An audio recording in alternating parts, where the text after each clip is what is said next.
All right, let's set the stage. Our story begins not in a high-speed chase, nor a tense standoff, but in the relative calm before the storm. The calm before a Hollywood storm, that is, Officer Davies, barely 6 months out of the academy, was itching for action, but mostly he was stuck with crowd control at a film shoot downtown, that he envisioned himself a modern-day Serpico, battling corruption and bringing down kingpins. Instead, he was redirecting confused tourists and keeping overly enthusiastic fans from swarming the craft services table. Davies was young, idealistic, and possessed that potent cocktail of confidence and insecurity that often plagues rookies. He was eager to prove himself, to show his superiors, and perhaps more importantly, himself, that he had what it took to be a real cop, that he'd aced all the tests, excelled in firearms training, and even managed to navigate the tricky legal jargon with surprising ease. But the streets, he was quickly learning, were a different beast altogether. His uniform was crisp, his boots were polished to a mirror shine, and his baton, usually resting innocuously on his belt, felt heavy with untapped potential. He scanned the perimeter, his eyes darting from one point to another. Searching for anything that might require his intervention, he was determined to be vigilant, to be proactive, to be the officer they wrote songs about. Little did he know, his eagerness would soon lead him down a path he never could have anticipated, a path paved with regret, humility, and a surprisingly friendly action star. The film set, a cacophony of controlled chaos, was the perfect breeding ground for a misunderstanding that would change Officer Davies' perspective forever. Now, let's paint a picture of this film set. Imagine the controlled pandemonium of a big-budget action movie in full swing. Cables snake across the asphalt like metallic vines. Tripping hazards disguised as essential equipment. Production assistants dart around, clutching clipboards and barking orders into headsets, their faces etched with a mixture of stress and caffeine-fueled determination. Explosions, albeit carefully orchestrated ones, boom intermittently, sending plumes of smoke billowing into the already hazy Los Angeles sky. Extras, dressed as everything from fleeing civilians to heavily armed mercenaries, sprint back and forth, their movements directed by a megaphone-wielding assistant director. The air crackles with the energy of controlled chaos, a symphony of shouts, crashes, and the relentless whir of camera equipment. The particular scene being filmed involved a simulated bank robbery gone wrong, complete with overturned vehicles, shattered glass, and the simulated sounds of gunfire. It was a sensory overload, even for those accustomed to the frenetic pace of Hollywood productions. For Officer Davies, fresh from the relatively quiet streets of his patrol zone, it was a disorienting experience that he struggled to maintain.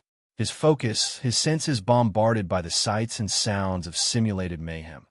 The line between reality and fiction blurred, creating a sense of unease that gnawed at his already frayed nerves. This environment, ripe with potential for misinterpretation, was about to become the stage for his biggest mistake. The controlled chaos was about to spin wildly out of control, and Officer Davies was standing right in the middle of it. Amidst the simulated mayhem, a figure caught Davies's eyed out a man dressed in dark clothing and what appeared to be a tactical vest, was moving with a purpose that seemed off. He wasn't running with the other extras, wasn't reacting to the explosions, wasn't following the clearly marked routes. Instead, he was weaving through the chaos, heading toward a restricted area near the bank building, his face obscured by a baseball cap pulled low. Davies's heart rate quickened, that he couldn't hear clearly over the din, but something about the man's demeanor set off alarm bells. In his mind, was this a disgruntled extra gone rogue? A potential saboteur?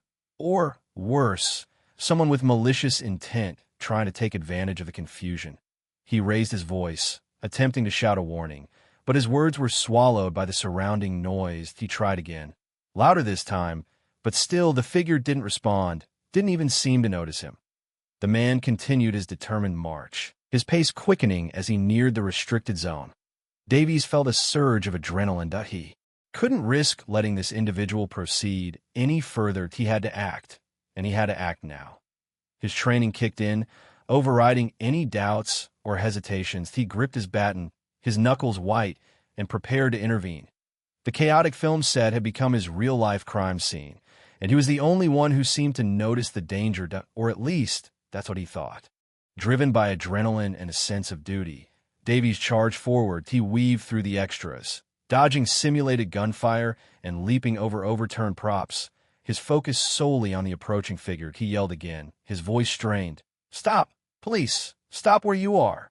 But the man remained oblivious, his pace unwavering. Davies closed the distance rapidly. He knew he had to act decisively. Before the man reached the restricted zone, he raised his baton, the weight of it feeling significant in his hand. He aimed for the man's back, a non-lethal area, intending to subdue him and prevent him from causing any harm. In that split second, as he swung the baton, doubt flickered in his mind. Was he making the right decision? Was this truly a threat, or just another actor? Lost in the chaos? But the man was too close now. The opportunity for a verbal warning had passed. He committed to the action, swinging the baton with a force born of urgency and a touch of rookie overzealousness. The baton connected with a solid thwack. The figure stumbled forward, momentarily stunned. Davies braced himself for a confrontation, ready to defend himself and apprehend the suspect. He had no idea that the next few seconds would unravel everything he thought he knew about being a police officer, about Hollywood, and about the consequences of impulsive actions. The simulated chaos was about to become very, very real. The figure slowly turned, his hand reaching up to rub the spot where the baton had landed.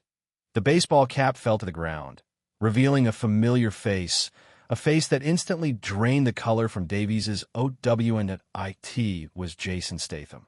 Not a stunt double, not an extra, but the genuine article, the action icon himself, his brow furrowed in a mixture of pain and disbelief. The steely gaze, usually reserved for menacing villains on the silver screen, was now fixed squarely on Officer Davies. Time seemed to slow to a crawl. The sound of the film set faded into a muffled hum that Davies's mind raced, desperately trying to process what had just happened. He had just struck Jason Statham with a baton. Jason Statham. The realization hit him like another blow. This one far more impactful than the first. He stammered, his carefully rehearsed police jargon dissolving into a jumble of incoherent apologies. "Mr. Statham, I thought." He couldn't even form a complete sentence. The weight of his mistake crashed down on him, crushing his ego and replacing it with a cold, hard dread. The air crackled with tension. Everyone nearby seemed to freeze, their eyes wide with shock and anticipation. The controlled chaos of the film set had given way to a different kind of chaos, a chaos born of a rookie's misjudgment and a Hollywood star's justifiable anger. The next few moments would determine the course of Davies's career, and possibly the fate of the entire film production. Statham, still rubbing his back, fixed Davies with an icy stare. His voice, surprisingly, wasn't a shout, but a low, controlled growl that carried even in the relative quiet that had descended upon the set. "What in the bloody hell was that?" he demanded, his British accent thickening with annoyance. "Are you out of your mind?" Davies, paralyzed by a mixture of fear and embarrassment, could only stammer, I thought you were a threat." The explanation sounded weak. Even to his own ears, he gestured vaguely at the surrounding chaos, hoping Statham would understand the context, the misinterpretation that had led to this disastrous moment. "A threat," Statham repeated, his eyes narrowing. "I'm wearing a bloody tactical vest. I'm clearly in costume. Did you not see the cameras? The explosions? The hundreds of people running around pretending to shoot each other?" He took a step closer to Davies, his imposing presence even more intimidating in person. "You just assaulted me. Officer D. Oh, you have any idea who I am?" Davies, acutely aware of exactly who he had assaulted, mumbled, "Yes, sir, I know. Sir, I deeply regret." "Regret?" Statham scoffed. "Regret doesn't quite cover it, does it? I could have you arrested for this. I could sue the city. This is completely unacceptable." He paused, taking a deep breath. "Explain yourself, now, and make it convincing." The ball was firmly in Davies's court, and his career hung precariously in the balance. Just as Davies was about to launch into a more coherent explanation, a flurry of activity erupted around them. The film's director, a portly man with a booming voice and a perpetually harried expression, rushed onto the scene, followed closely by a gaggle of security personnel and concerned producers. Jason, are you all right? The director bellowed, his face a mask of concern. He pushed his way through the small crowd that had gathered, his eyes darting between Statham and Davies. What happened here? Someone explain. The head of security, a burly man with a no-nonsense demeanor, stepped forward. Apparently, officer here mistook Mr. Statham for a rogue element, he said, his voice carefully neutral. He shot Davies a look that could curdle milk. A misunderstanding. Sir, we're handling it. The director, however, wasn't buying it. He turned to Davies, his voice losing its booming quality and taking on a sharper edge. Officer, do you have any idea the disruption you've caused? This is a multi-million-dollar production. You could have shut us down. He then turned back to Statham, his tone instantly softening. Jason, please, tell me you're not hurt. We have a crucial scene to shoot this afternoon, and we can't afford any delays. He wrung his hands, his anxiety palpable. The entire production, it seemed, hinged on Statham's well-being and willingness to forgive. The damage control had officially begun. The director, seizing an opportunity, pulled Davies aside, away from Statham and the prying eyes of the crew. His jovial facade vanished, replaced by a look of weary resignation. Officer, he said, his voice low and urgent, you have no idea what you've done. He explained in rapid-fire terms the stakes involved. The film was already behind schedule and over budget. Statham was not only the star, but also a key investor to a lawsuit, a walkout, even a minor injury that delayed filming could have catastrophic consequences. We're talking millions of dollars, officer, he emphasized, and potentially hundreds of jobs. He then switched tactics, appealing to Davies' sense of civic duty. Look, I understand you were just doing your job, he said, his voice softening slightly. But sometimes things aren't always as they seemed. We're trying to bring entertainment to the world, to provide jobs and boost the local economy. Don't let one misunderstanding ruin it for everyone. He leaned in closer, his eyes pleading. Jason is particular. He's got a temper, but he's also a reasonable guy. Deep down, if you apologize sincerely, if you convince him it was a genuine mistake, he might let it go. But if he decides to press charges, he trailed off, leaving the implications hanging in the air. The message was clear. Davies' actions had far-reaching consequences, and the future of the film, and perhaps his own career, rested on his ability to appease Jason Statham. Statham listened to the director's frantic pleas with a stoic expression. He rubbed his back again, a subtle wince betraying the lingering pain. He surveyed the scene. The anxious director, the worried producers, the hushed crew, and the mortified rookie cop that he was, in that moment, the center of attention, holding the fate of a multi-million-dollar production in his hands. He could press charges. He had every right to. The publicity alone would be a feeding frenzy for the tabloids. Action star assaulted by overzealous cop. The headlines would scream that it would be a messy, protracted legal battle with potentially devastating consequences for Davies and the police department. But as he looked at Davies, truly looked at him, he saw something beyond the rookie arrogance and the impulsive decision-making. That he saw genuine remorse, a flicker of fear, and a deep understanding of the gravity of the situation. He also saw a young man who had clearly made a mistake born of inexperience and a desire to do his job. Statham had been in similar situations himself, early in his career, making mistakes and learning from them. That he knew what it was like to be on the receiving end of harsh judgment. And despite his tough guy persona, he had a soft spot for the underdog, for those willing to learn and grow. He took a deep breath and made a decision that surprised everyone, including himself. All right, Statham announced, his voice cutting through the tension. I'm not going to press charges, not this time. A collective sigh of relief swept through the film crew. The director visibly sagged, his shoulders relaxing for the first time in what felt like hours. However, Statham continued, raising a hand to silence the nascent celebrations. I do expect a sincere apology from this officer, a real one, none of that just doing my job nonsense, and I want to hear that he understands the gravity of what he did. He paused, a glint of something unreadable in his eyes. And I also expect some form of recompense, something that demonstrates he's learned a lesson from this experience. He didn't elaborate, leaving the interpretation open to speculation. Was he demanding a monetary payment, community service, or something else entirely? Davies, his heart still pounding in his chest, stepped forward. He met Statham's gaze, his voice trembling slightly. "Mr. Statham," he began, "I am truly sorry. I made a mistake, a terrible mistake.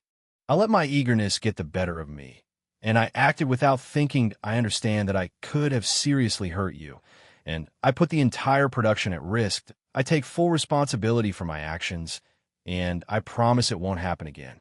He paused, searching for the right words. "I'm ready to do whatever it takes to make amends."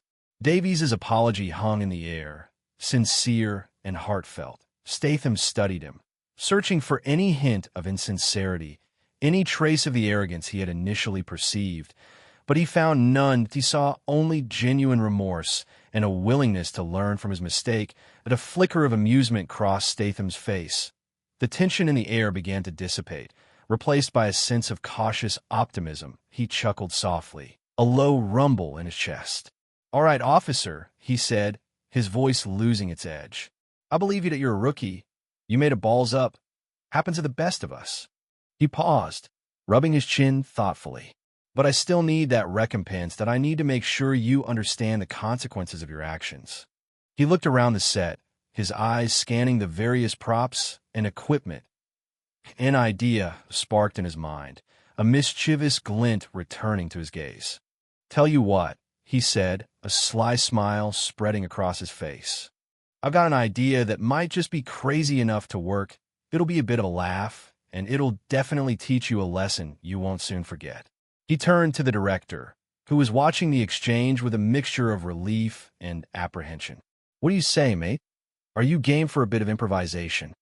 The director, eager to appease his star, nodded enthusiastically. "Anything, Jason, anything at all." And with that, Statham set in motion a chain of events that would transform a tense standoff into an unlikely bonding experience. Statham clapped Davies on the shoulder, a surprisingly friendly gesture that caught the rookie off guard. Right then, "Officer," he said, a mischievous grin spreading across his face. "Here's what we're going to do, you're going to be in the next scene." Davies blinked, completely taken aback. "In the scene? I don't understand." "You're going to be an extra," Statham explained, his eyes twinkling with amusement. "A bad guy. And I'm going to beat you up." A collective gasp rippled through the crew. The director, initially relieved by Statham's good humor, now looked slightly panicked. "Jason, are you sure about this? We can't just throw a police officer into a fight scene. There's safety regulations." "Relax, mate," Statham interjected, waving his hand dismissively. "It'll be perfectly safe. I'll choreograph it myself. And it'll be a bloody good lesson for our officer Davies here, that he'll learn what it feels like to be on the receiving end of a bit of action." He turned back to Davies, his expression softening. "Think of it as immersive training, that you'll get to see how these things are done, how we create the illusion of violence without actually hurting anyone. And you'll get to work off some of that nervous energy." He winked. "Plus, it'll make for a hell of a story to tell your grandkids." The absurdity of the situation, combined with Statham's disarming charm, began to break down Davies' remaining reservations. He couldn't help but crack a smile. Davies hesitated. The idea was absurd, almost surreal. A police officer participating in a Hollywood fight scene. It was a far cry from his aspirations of fighting real crime on the streets of Los Angeles. He imagined the ridicule he would face from his colleagues, the raised eyebrows from his superiors. But then he thought about the alternative, a lawsuit, a disciplinary hearing, potential termination. Compared to that, taking a few choreographed punches from Jason Statham seemed almost appealing. He also realized that this was a genuine opportunity, a chance to see the world from a completely different perspective, to understand the intricate process of filmmaking. and perhaps even gain a newfound appreciation for the actors and stunt performers who dedicated their lives to creating believable action sequences that he looked at. Statham, who was watching him with an encouraging smile, he looked at the director, who was practically beaming with relief. He looked at the crew, who were buzzing with anticipation. He took a deep breath and made his decision. "All right," he said, his voice surprisingly steady. "I'll do it." A cheer erupted from the crew. Statham grinned, clapping him on the back again. "Excellent. That's the spirit. Now, let's get you in a wardrobe and teach you how to take a punch like a pro." And with that, Officer Davies' Hollywood adventure began. The wardrobe department quickly whisked Davies away, stripping him of his police uniform and replacing it with a nondescript black outfit, the uniform of a generic movie henchman. He felt a strange sense of liberation, shedding the symbol of his authority, trading it for the anonymity of an extra. Next, he was introduced to the stunt coordinator, a wiry woman with a no-nonsense attitude and an encyclopedic knowledge of fight choreography. She ran him through the basics: how to fall safely, how to react to a punch, how to make it all look convincing without actually getting hurt. Then came the moment he had been both dreading and anticipating: his training session with Jason Statham. The action star, surprisingly patient and encouraging, took Davies under his wing, demonstrating the moves, correcting his posture, and offering tips on how to sell the performance. "The key is to commit," Statham explained, demonstrating a particularly brutal-looking punch. "You have to sell the illusion, make the audience believe you're actually getting hit. But remember," he added with a wink, "it's all smoke and mirrors, that we're not actually trying to hurt each other." He showed Davies how to exaggerate his reactions, how to use his body to create the impression of impact, and how to time his movements perfectly with Statham's. He emphasized safety above all else, reminding Davies that the goal was to create a believable fight scene, not a real one. As Davies practiced the moves, he began to relax, his initial apprehension giving way to a sense of excitement and even a touch of admiration for Statham's skill and professionalism. Finally, the moment arrived. The cameras were rolling. The director yelled, "Action!" And Officer Davies, the rookie cop who had mistakenly assaulted Jason Statham, was now facing off against him in a meticulously choreographed fight scene. He followed Statham's lead, executing the moves they had practiced with surprising precision. He threw a punch. Statham blocked it. Davies stumbled back. Statham delivered a swift kick, and Davies went down, landing perfectly on the padded mat that had been strategically placed beneath him. He exaggerated his reaction, groaning and clutching his stomach, selling the illusion of pain. He could hear the director shouting encouragement, the crew cheering him on. He was actually enjoying himself. He was part of the show, part of the magic of filmmaking. They repeated the sequence several times, each take slightly different, each one more convincing than the last.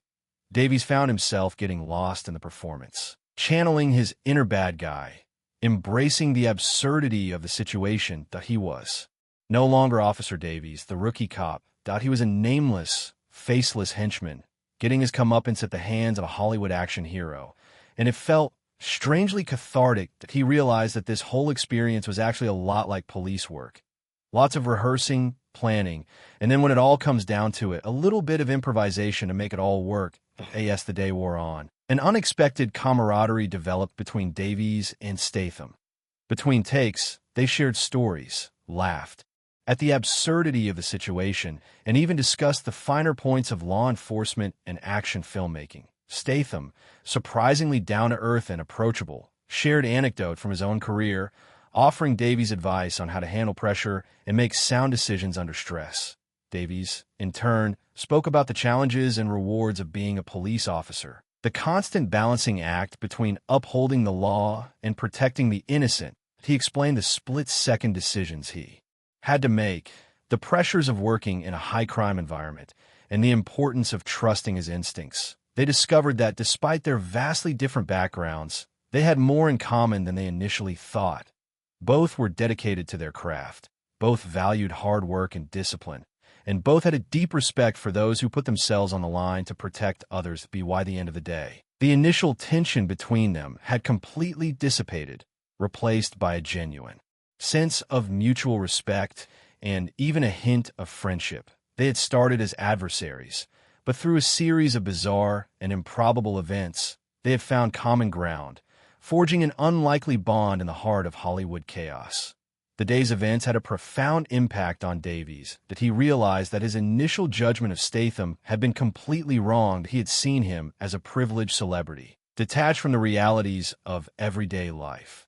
But he discovered that Statham was a hard-working, grounded individual with a genuine appreciation for the challenges faced by those in public service.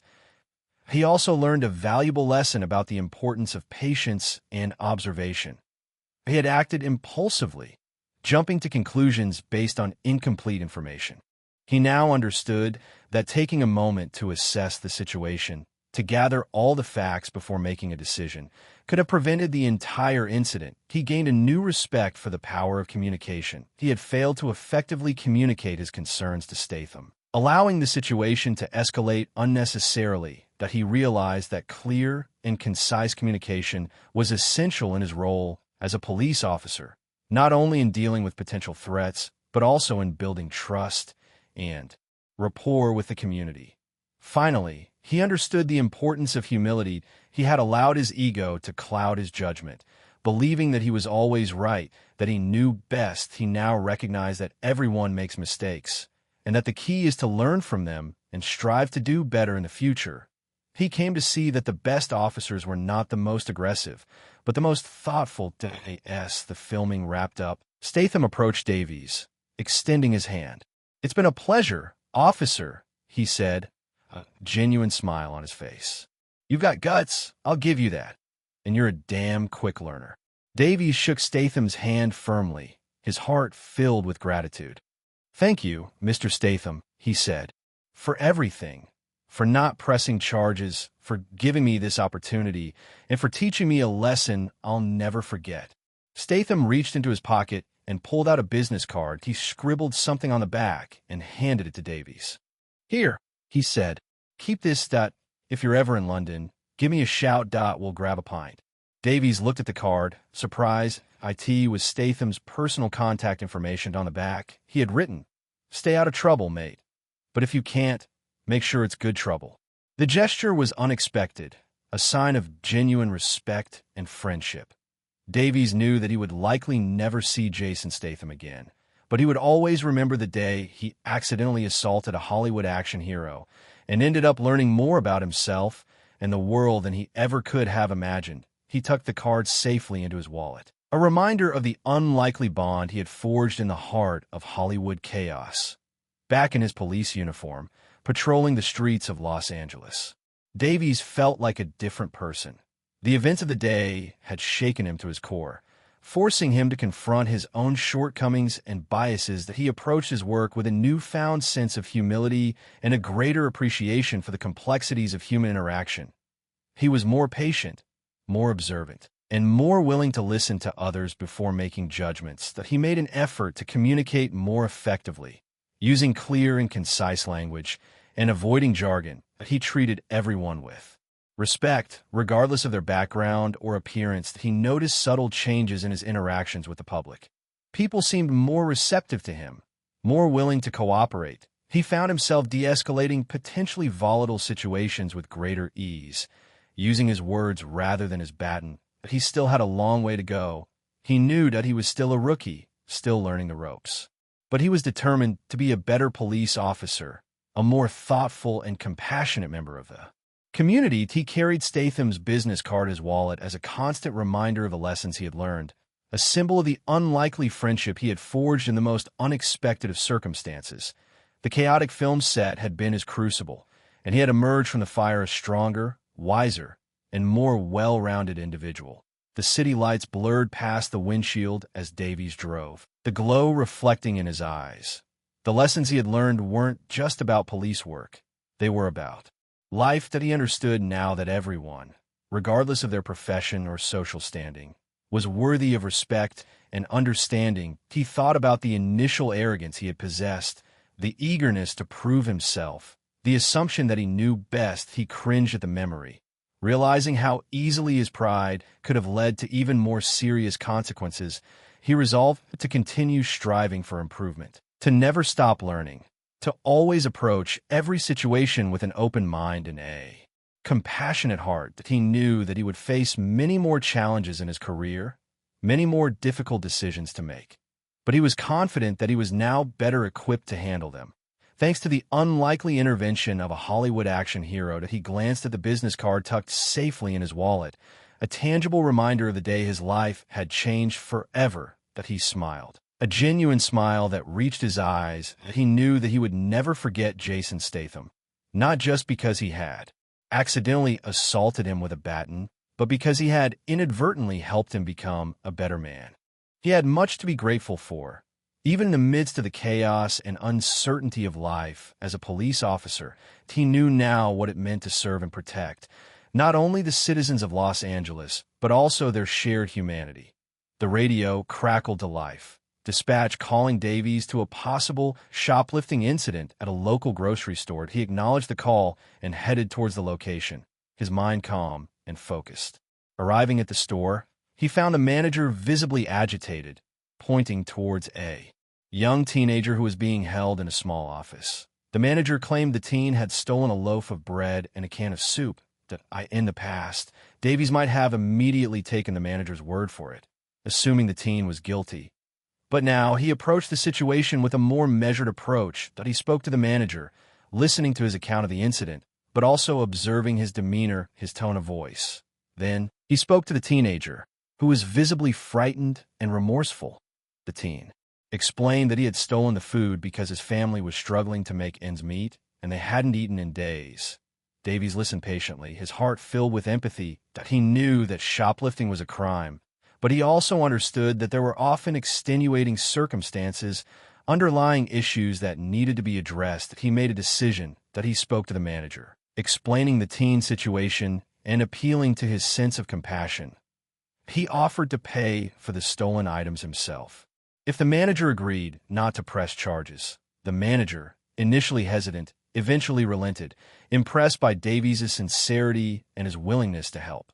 Davies paid for the food, gave the teen some words of encouragement, and let him go with a warning. He knew he couldn't solve all the problems in the world, but he had made a small difference in one person's life. That he was doing his job, and he was doing it right.